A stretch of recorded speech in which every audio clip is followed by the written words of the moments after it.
Ahí estamos. Vamos a comenzar entonces con la enseñanza de este martes y decía, ¿de qué hablamos? ¿Qué es, Señor, lo que quieres enseñarnos en esta tarde? Y sin lugar a dudas que hay muchas cosas de las cuales hablar y de las cuales Dios nos quiere hablar a nosotros. Pero mientras oraba, me recordaba, venía a mi mente la declaración de fe de la Iglesia, también me venía a memoria las doctrinas bíblicas, ¿no?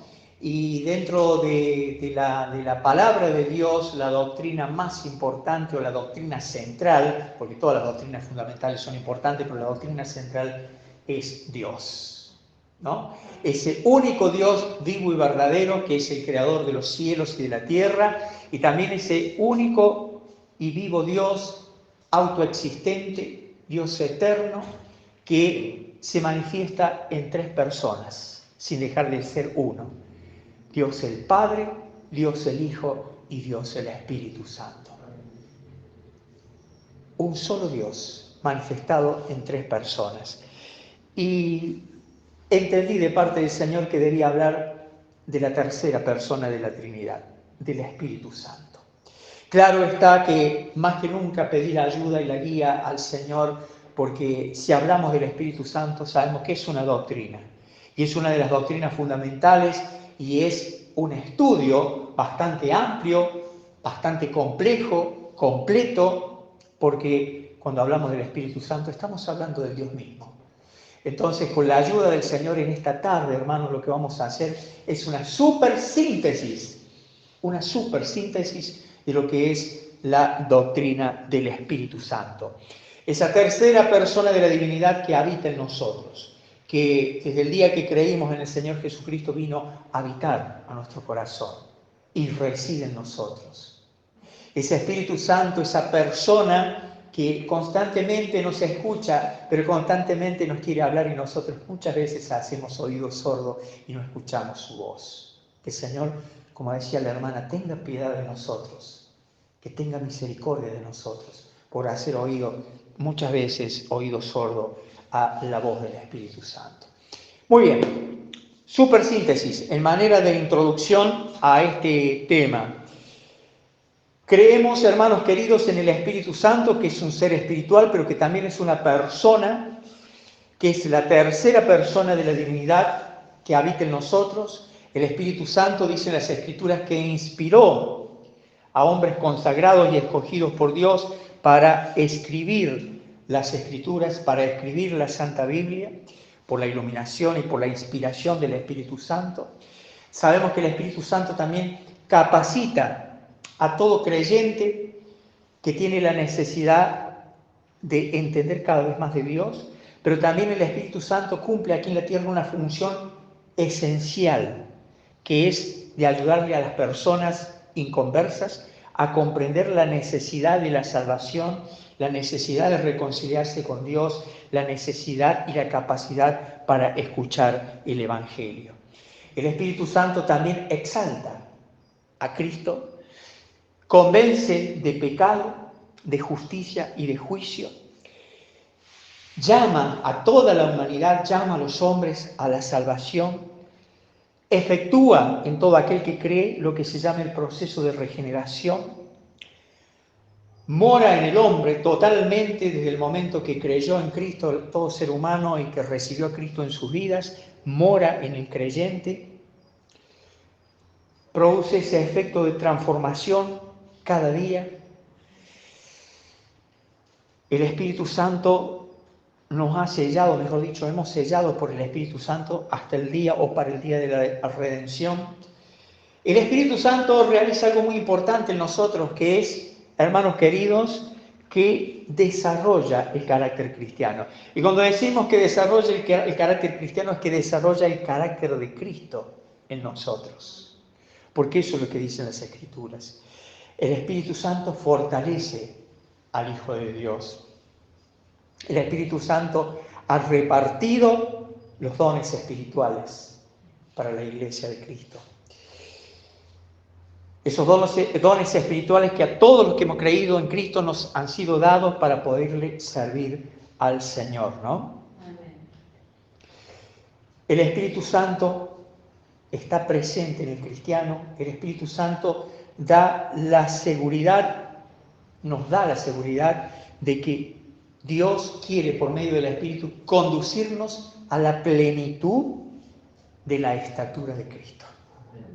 Hermanos queridos, el Espíritu Santo nos instruye, nos capacita a la iglesia, edifica a la iglesia por medio de los dones, por medio de sus siervos y por medio de su palabra.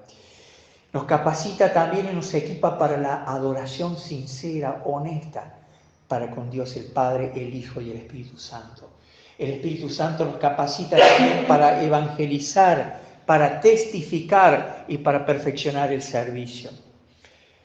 Es que el Espíritu Santo nos guía en todo momento a estar sometidos bajo su poder y su autoridad, y como iglesia debemos hacerlo. Estar sometidos a la autoridad del Espíritu Santo, porque el Espíritu de Dios nos quiere guiar, nos quiere llevar y conducir al cumplimiento que se nos ha conferido en el mundo, que es la gran comisión, que es predicar el Evangelio y hacer discípulos. ¿Cómo hacemos para hablar del Espíritu Santo? Hay tantos versículos, hermanos. Bueno, en esta noche vamos a leer algunos nada más, vamos a considerar algunos. Y vamos a ir desde el comienzo de la palabra de Dios. Vamos a ir a Génesis capítulo 1, por favor. Los invito a que me acompañen a la lectura de la palabra de Dios. Génesis capítulo 1, versículo 2. Fíjense ustedes que el versículo 1 de Génesis 1 dice: en el principio creó Dios los cielos y la tierra. Y el versículo 2 dice algo realmente que hasta es sorprendente, ¿no? Dice: y la tierra estaba desordenada y vacía, y las tinieblas estaban sobre la faz del abismo. Y el Espíritu de Dios, que es uno de los nombres que recibe el Espíritu Santo, y el Espíritu de Dios se movía sobre la faz de la tierra. Quiere decir que el Espíritu de Dios, el Espíritu Santo, estaba presente en la creación. Porque después más adelante vamos a ver cómo Dios dice: hagamos al hombre conforme a nuestra imagen y semejanza. El Espíritu Santo vemos que también estuvo presente en la fundación del mundo, en la creación del tiempo, hermanos. Y fíjense ustedes cómo al estar aquí el Espíritu Santo presente en la creación del mundo, vemos que Dios es un Dios de amor. Porque dice el versículo 2 que la tierra estaba desordenada y vacía, y las tinieblas estaban sobre la faz del abismo, y el Espíritu de Dios se movía sobre la faz de las aguas. Y luego vemos, ¿no?, de que se produce la división de las tinieblas, del agua, la tierra, etcétera, etcétera. Pero ¿qué es lo que yo les invito a que destaquemos y rescatemos de este versículo? Es que el Espíritu Santo estuvo presente en la creación, ordenando todo lo que estaba desordenado. Y el Espíritu Santo hace exactamente lo mismo en nosotros. Cuando venimos a Cristo, cuando llegamos a Él arrepentido y convencido de que somos pecadores y necesitamos reconciliarnos con Dios, así como la tierra estaba desordenada, así está nuestra vida. Y el Espíritu de Dios viene a morar en nosotros para ordenar y acomodar nuestro corazón, nuestra mente, nuestras emociones, nuestros sentimientos. Hermanos, vayamos a Jueces, por favor, libro de los Jueces, en el Antiguo Testamento. Jueces, capítulo 14, versículo 6. Dice así la Escritura, Jueces, capítulo 14, versículo 6. Y el Espíritu de Jehová, aquí ya no es el Espíritu de Dios, el Espíritu de Jehová, que es otro de los nombres que recibe el Espíritu Santo, vino sobre Sansón, quien despedazó al león como quien despedaza a un cabrito, sin tener nada en su mano, y no declaró ni a su padre ni a su madre lo que había hecho. Que les invito a que rescatemos aquí, que el Espíritu de Jehová, el Espíritu Santo, vino sobre Sansón. ¿Qué nos enseña este versículo, como muchos versículos más en el Antiguo Testamento? Que el Espíritu Santo también venía sobre una persona a acompañarle o a estar sobre esa persona temporalmente, según como Dios el Padre lo mandara, para cumplir un propósito en los tiempos que Dios establecía. Es distinto a hoy, hermanos, al tiempo de la gracia, a esta era de la gracia o de la iglesia, cuando el Espíritu Santo viene a habitar permanentemente al corazón del creyente. En aquel entonces venía y tomaba control de una persona temporalmente, de acuerdo a la voluntad de Dios, ¿no? Para cumplir un propósito. Y ahora los invito a que nos pasemos por la Biblia, pero vayamos al Evangelio, al primer Evangelio, y en este caso es Mateo, capítulo 1, versículo 18. Vamos a ver algo muy importante aquí, en Mateo capítulo 1, versículo 18. Dice así Mateo 1:18, el nacimiento de Jesucristo fue así. Estando desposada María, su madre, con José, antes que se juntasen, se halló que había concebido del Espíritu Santo. Fíjense ustedes allí también el Espíritu Santo operando en la matriz, en el ser de una mujer escogida por Dios para traer a este mundo a Dios mismo encarnado en el Hijo, para venir a buscar y a salvar a los pecadores. Entonces, ¿qué vemos en este versículo 18 de Mateo 1? Que el Espíritu Santo también estuvo presente en la concepción o engendrando a Jesucristo, el Hijo del Hombre. ¿Sí, hermanos?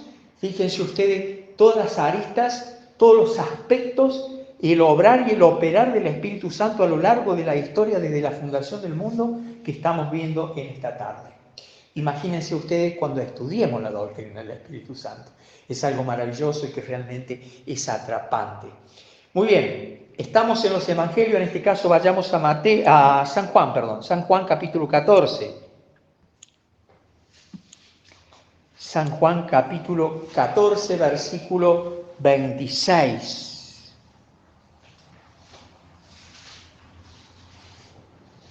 San Juan 14, 26, dice, aquí lo vemos al Espíritu Santo con otro nombre, el Paracletos. Dice, más el Consolador, el Espíritu Santo, a quien el Padre enviará en mi nombre, está hablando el Señor Jesucristo, ¿no? Más el Consolador, el Espíritu Santo, a quien el Padre enviará en mi nombre, Él os enseñará todas las cosas y os recordará todo lo que yo os he dicho. ¿Qué rescatamos? Que el Espíritu Santo nos ayuda a aprender, a entender, a discernir y a aplicar las Escrituras a nuestras vidas. El Espíritu Santo dice también en San Juan que el mismo Cristo dice que dará testimonio de Él. El Señor Jesucristo nos dice y nos anuncia eso, que el Espíritu Santo iba a dar testimonio de Él, porque el Espíritu Santo nos ayuda cada vez a conocer más y más a nuestro Salvador. Pero para eso debemos leer las Escrituras, ¿no? Entonces vemos al Espíritu Santo obrando, hermanos queridos, ayudándonos a memorizar las Escrituras. Por eso yo, por allí, cuando algún hermano, y siempre voy, creo que soy reiterativo en este detalle. Muchos hermanos o hermanas dicen, yo soy viejo, tengo mala memoria, no puedo memorizar los versículos bíblicos. Yo alguna vez también lo he dicho, y un día entendí que era un mentiroso, porque el Espíritu Santo nos ayuda a memorizar las Escrituras. Está en nosotros tomar la decisión de decir, Señor, voy a memorizar tu palabra. Necesito tu ayuda por medio de tu Espíritu Santo. Ayúdame a memorizar y a practicar lo que me ayudas a memorizar. Continuamos. Vayamos a Hechos. Fíjense ustedes el obrar del Espíritu Santo a lo largo de la historia de la humanidad. Hechos capítulo 2, versículo 1. Qué hermosa esta porción de las Escrituras. Hechos capítulo 2, versículo 1. Dice, cuando llegó el día de Pentecostés, estaban todos unánimes juntos. ¿Quiénes eran todos estos unánimes juntos? Los que habían creído en el discurso que había dado Pedro, los que habían creído en la exposición del Evangelio. Cuando llegó el día de Pentecostés, estaban todos unánimes juntos y de repente vino del cielo un estruendo como de un viento recio que soplaba, el cual llenó toda la casa donde estaban sentados, y se les aparecieron lenguas repartidas como de fuego, asentándose sobre cada uno de ellos. Y fueron todos llenos del Espíritu Santo y comenzaron a hablar en otras lenguas según el Espíritu les daba que hablasen. Vemos el Espíritu Santo por primera vez viniendo a la tierra para quedarse aquí en la tierra hasta que la iglesia de Cristo sea arrebatada. El Espíritu Santo vemos aquí que está haciendo, fundando la iglesia de Cristo en la tierra. Eso es lo que vino a hacer el Espíritu Santo. En este acontecimiento que relatan las Escrituras, el Espíritu Santo está fundando la iglesia de Cristo. Y a partir de ese momento, el Espíritu Santo, cuando cada persona se arrepiente de sus pecados, cree en Cristo, lo recibe en su corazón como Salvador y Señor de su vida, viene a habitar al corazón del creyente. ¿Por qué no viene como vino en ese momento? Porque ya el Espíritu Santo está aquí en la tierra. Y está morando aquí en la tierra y está con un propósito, no solo de guiar a los creyentes, de consolarlos, de sostenerlos, sino para convencer a la humanidad de pecado, de justicia y de juicio. Por eso es que es tiempo de arrepentimiento, es tiempo de predicar el Evangelio, es tiempo de orar por el arrepentimiento de las personas, porque cuando la iglesia sea arrebatada, junto con la iglesia se va el Espíritu Santo, y por eso es que vendrán los 7 años de tribulación, porque el Espíritu Santo estará ausente en la tierra. Hermanos queridos, ¿qué vemos aquí? El Espíritu Santo presente en la fundación, en el inicio de la iglesia primitiva. Seguimos recorriendo las Escrituras. Romanos capítulo 8, por favor. Romanos capítulo 8, versículo 9.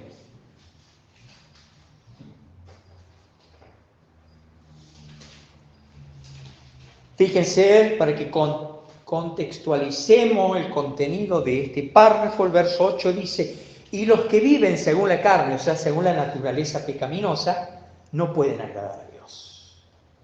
Y el verso 9 dice, mas vosotros, o sea, le habla a los creyentes, no vivís según la carne, o sea, según la naturaleza divina, sino según el Espíritu, ya y es con mayúsculas, o sea, según la guía del Espíritu Santo.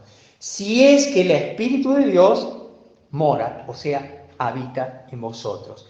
Y si alguno no tiene el Espíritu de Cristo, no es de él.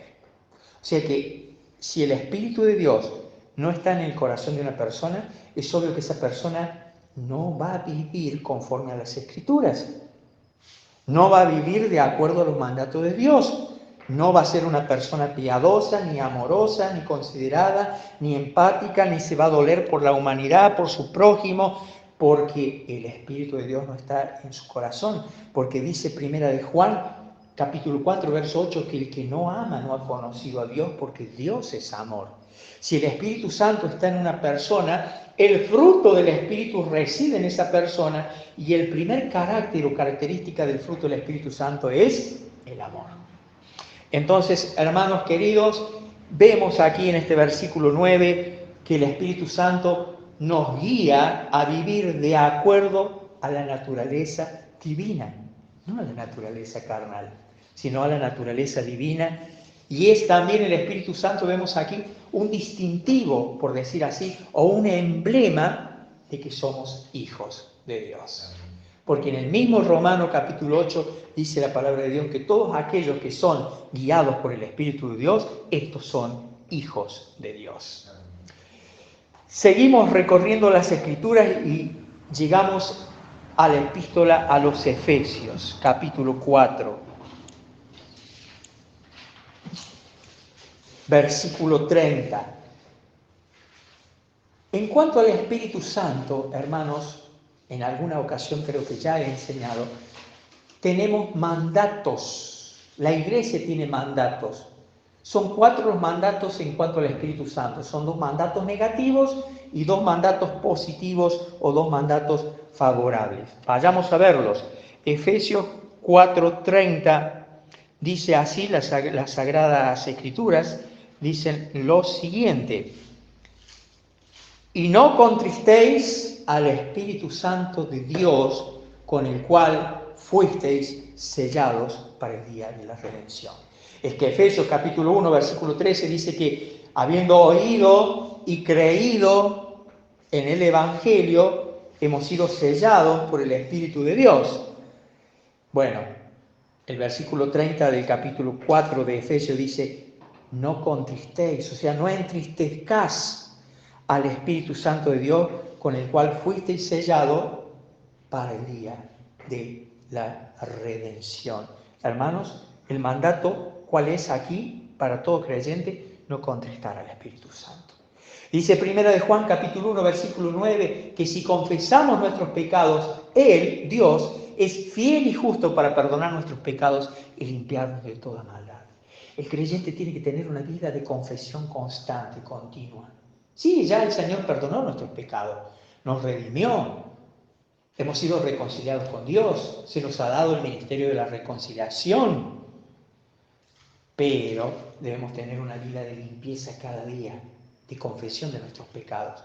Porque cuando no confesamos nuestros pecados, entramos en lo que se llama la práctica de pecado y contristamos o entristecemos al Espíritu Santo. ¿Y qué pasa cuando llevo mucho tiempo entristeciendo al Espíritu Santo? Primera a los Tesalonicenses, capítulo 5, verso 19, dice, no apaguemos al Espíritu Santo. No apaguéis al Espíritu Santo. ¿Qué pasa? Tanto contristamos al Espíritu Santo que lo apagamos. ¿Se va el Espíritu Santo? No, no se va del interior de la persona. ¿Perdemos la salvación? No, no perdemos la salvación. Las Escrituras lo dicen claramente. En el mismo Romano dice que nada nos va a separar del amor de Dios. Pero sí, hermanos queridos, el Espíritu Santo, hablando en sentido figurado, es como esa brasa que es tapada por la ceniza y no se la ve. Y está ahí. Y para que esa brasa resplandezca, hay que sacarle la ceniza de encima. Y esa ceniza simboliza, representa nuestros pecados sin confesar. Nuestra vida de rebeldía, a pesar de que somos hijos de Dios, refleja eso. La ceniza refleja nuestro pecado y cómo podemos llegar a apagar al Espíritu Santo. Entonces, el creyente no debe contristar al Espíritu Santo ni debe apagar al Espíritu Santo. Pero lo que sí debe anhelar todo hijo de Dios es 2 cosas. Efesios 5:18, lo vamos a leer. Efesios 5:18. Yo sé que seguramente conocen estos versículos, pero es bueno que los recordemos. Porque muchas veces vivimos como si realmente no conociéramos nada de las Escrituras. Y la hermana recién en la oración decía que el corazón de Dios, nuestro Padre, se entristece. No solo cuando abrimos la boca, sino cuando Él ve nuestros corazones y sabe lo que pensamos y lo que sentimos. Efesios 5:18 dice así el apóstol Pablo, inspirado por el Espíritu de Dios: no os embriaguéis con vino, en lo cual hay disolución, o sea, hay pecado, hay descontrol, hay desorden. Dice, antes bien, sed llenos del Espíritu Santo. ¿Qué debe anhelar todo creyente? Ser lleno del Espíritu de Dios. En el Instituto Bíblico enseñábamos que cuando una persona es llena del Espíritu Santo es como la vela de la embarcación, que el viento se embolsa en esa vela y la hace que transite por las aguas a pesar de las tormentas, a pesar de las altas olas. Esa nave impulsada por el viento que va allí en la vela avanza. Así el corazón del creyente debe ser como esa vela, dejar que el Espíritu Santo lo llene y lo impulse a avanzar en la vida, a pesar de las tormentas de la vida, a pesar de las dificultades. El Espíritu Santo, si hemos sido llenados del Espíritu Santo, nos va a impulsar a avanzar, a caminar, a proseguir a la meta a pesar de las dificultades. Y no solo eso, sino que, fíjense ustedes, hermanos queridos, que vamos a tener una vida de alabanza a Dios, una vida de adoración a Dios. No solo porque nuestros labios exterioricen eso, sino porque cuando una persona es llena del Espíritu Santo, se nota, se ve, se percibe, porque es una persona que es paciente, una persona que es pacificadora, que procura la paz en la congregación, que procura la paz entre los hermanos, una persona que testifica de Cristo por su vida, por su testimonio de vida. La persona que es llena del Espíritu Santo es una persona de oración, es una persona que no niega a Cristo, es una persona que en ella prevalece el amor, es una persona que se caracteriza por los 9 caracteres del fruto del Espíritu Santo. Esa es la persona que es llena del Espíritu Santo, la persona que es controlada por el Espíritu de Dios. Y cuando un hijo de Dios es controlado por el Espíritu de Él, el Espíritu controla todo el ser, mente, corazón, alma y espíritu. Y esa persona no va a ser traicionada ni guiada por las emociones, por los sentimientos. Porque dice claramente Jeremías capítulo 17, versículo 9, que engañoso es el corazón más que todas las cosas y perverso. El creyente nunca va a hacer lo que su corazón le diga, sino que se va a dejar guiar por el Espíritu de Dios. Porque los hijos de Dios nos debemos dejar guiar, debemos anhelar, procurar ser llenos del Espíritu Santo, porque es un mandato, no es una opción, para verdaderamente reflejar la luz de Cristo, porque Cristo es luz, porque Cristo es verdad, y si la verdad está en nosotros, debemos ser llenos del Espíritu, para proclamar la verdad y vivir la verdad. Y allí recién se va a cumplir el segundo mandato que está en Gálatas capítulo 5, versículo 16. Dice así Gálatas 5, 16. Digo pues, andad en el Espíritu. Andad. Y ese andar es un imperativo, es una orden, pero también habla de un tiempo presente en el cual constantemente estoy avanzando. Andad en el Espíritu, quiere decir transitar en la vida, caminar en la vida, avanzar en la vida, pero en el Espíritu, con mayúscula, en el Espíritu de Dios. Pero para poder andar en el Espíritu, primero tengo que ser lleno del Espíritu. Y para ser lleno del Espíritu, un día tengo que haber creído de verdad en el Evangelio de salvación, en el Evangelio de Jesucristo, y haberme arrepentido y haber creído en el Hijo de Dios, haber creído en su obra, haber creído en el amor de Dios, en la misericordia de Él, y haber pasado de muerte a vida, de oscuridad a tinieblas. Es todo un proceso. Hermanos queridos, que en esta tarde, noche, hayamos podido escuchar y atender en una forma seria, en una forma responsable, lo que Dios nos ha querido recordar en esta tarde, en este día. La importancia del Espíritu Santo a lo largo de la historia de la humanidad, desde el Génesis hasta el Apocalipsis. Y un hijo de Dios verdaderamente se maravilla y hasta yo diría que cuando lo piensa seriamente queda extasiado y anodadado de decir, el Espíritu de Dios habita en mí. Y no por mis méritos, sino por los méritos de Cristo Jesús a nuestro favor allí en la cruz. Hermanos queridos, amados en el Señor, bendita Iglesia de Cristo, que con lo que hemos aprendido o hemos recordado o hemos refrescado la memoria en esta tarde, nos lleve a una conclusión, nos guíe el Espíritu Santo a una decisión, no contristarlo, no apagarlo, sino ser lleno de Él y andar en Él. De esa forma vamos a resplandecer como luminares aquí en la tierra. Pero para eso primero, como dice Santiago 4:7, tengo que haberme sometido a Dios. Cuando me someto a Dios, recién allí puedo resistir al diablo que anda como león rugiente viendo a quién devorar. Y recuerden que él, el ladrón, vino a hurtar, a matar y a destruir. Pero nuestro Salvador, Cristo Jesús, vino a darnos vida y vida en abundancia. Que el Señor les bendiga. Que tengan una excelente tarde, una excelente noche, un hermoso descanso, un alegre despertar, porque el creyente, a pesar de las dificultades, tiene que caracterizarse por la alegría, porque el Espíritu de Dios habita en su ser. Y sabemos que más allá de las tormentas aquí en la tierra, nada es comparado con la gloria venidera, porque un día estaremos en la presencia del Señor por una eternidad. El Señor les bendice. Un abrazo a todos.